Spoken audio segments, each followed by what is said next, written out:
Hello everyone, welcome back to my channel. మేము Tirupati trip వెళ్ళామండి. మా చిన్న బాబుకి కుండు చేపిద్దామని రెండవసారి. ట్రిప్ చాలా బాగా జరిగింది. మాకు దర్శనం టికెట్స్ ఆన్లైన్లో బుక్ చేసుకోవడం వీలు కాలేదు. అందుకని ఎస్ఎస్టీ టోకెన్స్ తీసుకొని కొండ మీదకి వెళ్ళామండి. ఎస్ఎస్టీ టోకెన్స్ కింద భూదేవి కాంప్లెక్స్లో ఇస్తారు, అలిపిరి మెట్ల దగ్గర. ఆ టోకెన్స్ తీసుకొని కొండపైకి ఎక్కేసామండి. నేచర్ చాలా బాగుంది, చాలా డివోషనల్గా ఉంది సిటీ అంతా.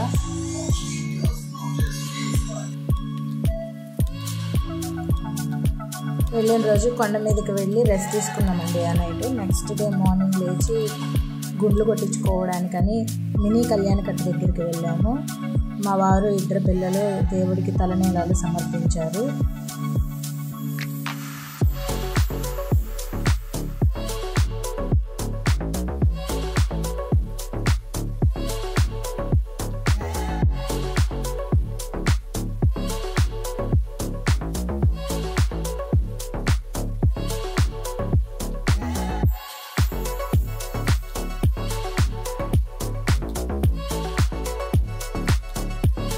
తర్వాత ఫ్రెష్ అయిపోయి వరాహస్వామిని దర్శించుకున్నామండి. ఆ తర్వాత గోనేరు దగ్గరికి వెళ్ళి కోనేరును కూడా చూసాము. టైం మాకు సాయంత్రం 5:30కి వచ్చింది. అందుకని ఈలోపు కొండ మీద ఉన్న టెంపుల్స్ కవర్ చేద్దామని స్టార్ట్ అయ్యాము. ఫస్ట్ శిలాతోరణం చక్రతీర్థం చూసాము. తర్వాత శ్రీవారి పాదాలు చూసాము. తర్వాత జపాలి హనుమాన్ టెంపుల్ చూసామండి. నెక్స్ట్ ఆకాశగంగా పాప వినాశిని చూసాము. ఈలోపు మాకు సాయంత్రం 4:35 అయిపోయింది.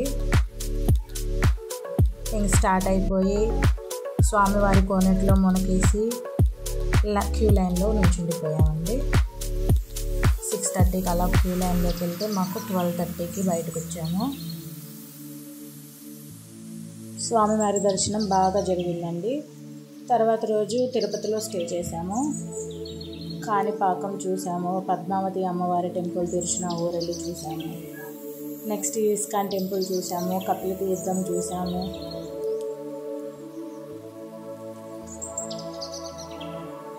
స్వామివారి నమూనా టెంపుల్ కూడా చూసామండి. ఇస్కాన్ టెంపుల్, కపిల తీర్థం చాలా బాగున్నాయండి, ప్రశాంతంగా ఉన్నాయి. స్వామివారి నమూనా టెంపుల్ చాలా బాగుందండి. పైన ఎలా ఉంటుందో కింద కూడా అలానే ఉంటుందంట. స్వామివారి విగ్రహం కూడా సేమ్ అలానే ఉంది, చాలా బాగుంది.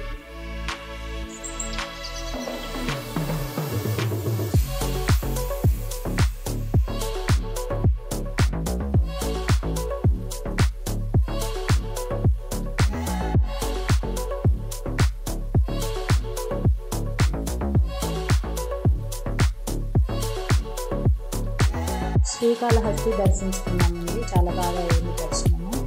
ట్రిప్ అంతా చాలా బాగా జరిగిందండి. Thank you so much for watching.